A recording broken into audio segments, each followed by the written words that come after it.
Non-paying tenant buys boats while landlord struggles. Hey everybody, my name is JJ. You're watching Bull Boom Bear Bust. It's Sunday, August 8th, 2021. Thank you for being here. That's going to be our headline story. We're going to talk about some of the struggles of landlords and show you a very recent example here of how some tenants are abusing this eviction moratorium.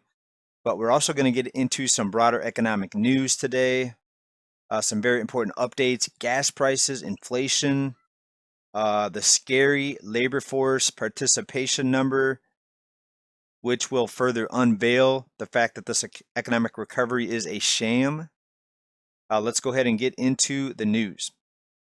Recent article here out of Fox. A landlord is out $24,000 in rent due to the eviction moratorium. He says his tenant is buying boats instead of paying his rent. His or her rent, maybe it's a her. But it gets worse. Let's get into this article and see what this landlord is actually going through right now. Not only is he out about $24,000 because of the moratorium, the same non-paying tenant contacted him about the air conditioning that was not working, and the landlord had to replace a $4,500 air conditioning system. He was legally required to make the repair while still not receiving any money from rent from this tenant. All right, so pretty crazy. That's just one story. How many other landlords out there are suffering at this time? And it's very likely mostly the mom and pop small landlords that just own a few properties, because the ones that are the mega companies that own several thousand, in some cases tens of thousands of homes, of course they're going to be in a better financial position to ride the storm out here. And I'm sure they're foaming at the mouth waiting for a lot of these landlords to either, one, sell their home, or two, to get foreclosed. Now, I don't think many people are going to get foreclosed because equity's just been going up so much with the rapid rise in home prices.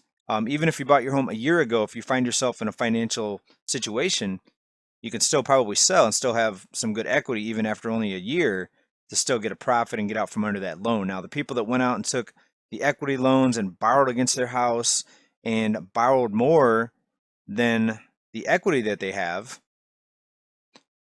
those are the people that might be in the biggest trouble. But we're still, as of right now, even with high home prices, still seeing foreclosures very, very low from a historic perspective. All right, so what do we think about this? Landlord having to pay for air conditioning, $24,000 back due rent owed to this landlord, and according to him, the tenant's buying boats. Seems logical. It seems like what a lot of people will do when they know they don't have to pay the rent is go out and find other things to spend money on. And where does a lot of the money go that gets spent? Well, a lot of it goes to mega corporations. Let's just take a look at the market share for two e-commerce giants. And I want to tie this in is because when people aren't paying rent, then they have money to spend elsewhere, and a lot of that money gets spent at the mega corporations. Let's take a look.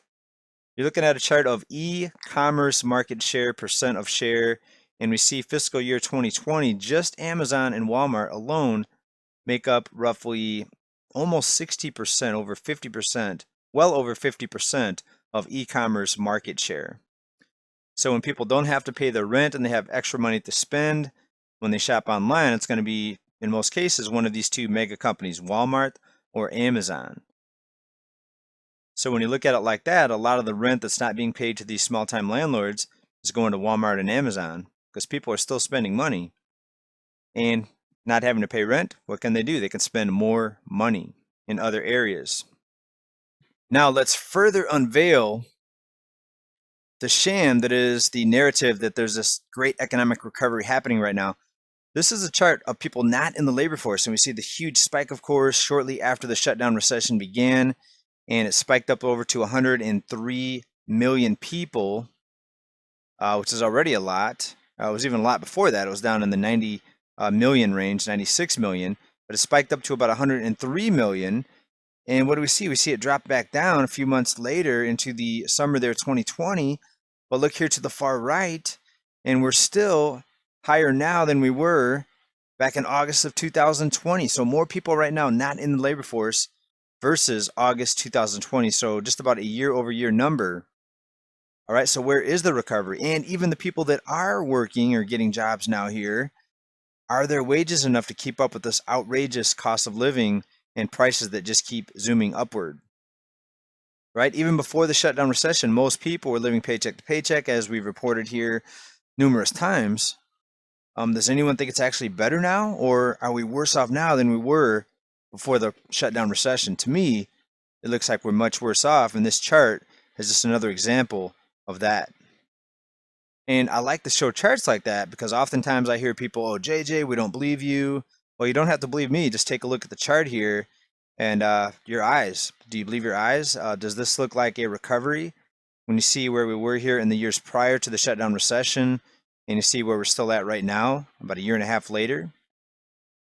All right, speaking of rising prices, let's take a look at gas prices here. We're looking at gasbuddy.com, and you see to the far right here, we're just under $3.20 per gallon. This is the nationwide average. And if we look back, we see that we're at the highest since about mid-2014. So we are at about a 7-year high now in gas prices. And does anyone think that gas prices are going to significantly drop? You may see them drop a few pennies here and there. But with the supply chain disruptions, the shipping delays, the pipeline situation here in the U.S., it only looks like it's going to continue to rise. We're going to continue to keep an eye on it here. But from this perspective, it looks like a pretty painful price at the pump for most people. But yet we still saw record traveling here this past summer here, as a lot of people were tired of being cooped up for the past year or so and really got out, and a lot of people traveled this summer. All right, let's check in with the recent article here, wolfstreet.com. We'll see what Wolf Richter has to say recently. Interesting article. Dollar's purchasing power gets zapped. It's permanent. So we've heard, we did hear for months and months how it was going to be transitory inflation out of the Fed, out of the talking heads there that work for the money printers. And we told you, no, it's not going to be temporary. We're going to continue to see rising prices. Yes, there's a couple areas where prices went up drastically and came back down some. We saw digital assets go up and then correct some. We saw lumber go up and then correct some. But overall, prices are still rising. The cost of living is still rising. And let me read you a quick excerpt out of this. If you want to read the full article, go over to wolfstreet.com, great website. And he talks about in here the rising rents. Now, real big cities, some of them, the rents are still lower than they were, especially with a lot of people leaving the cities and the work at home opportunities. But overall, on average, rents are still up in most places. But excerpt here, the underlying common thread of these price increases is that there is a huge amount of money, of newly created money, blindly and vigorously chasing after limited goods and services. And that's an effect of it here. When you don't manufacture much, you have a lot of money chasing after limited products. It continues here, the biggest money printing spree in modern times, where the Fed printed $4 trillion, spread them around, and repressed short-term interest rates via its monetary policies here, and repressed long-term interest rates via its continued bond purchases that still amount to about $120 billion every month. So again, read the full article, wolfstreet.com.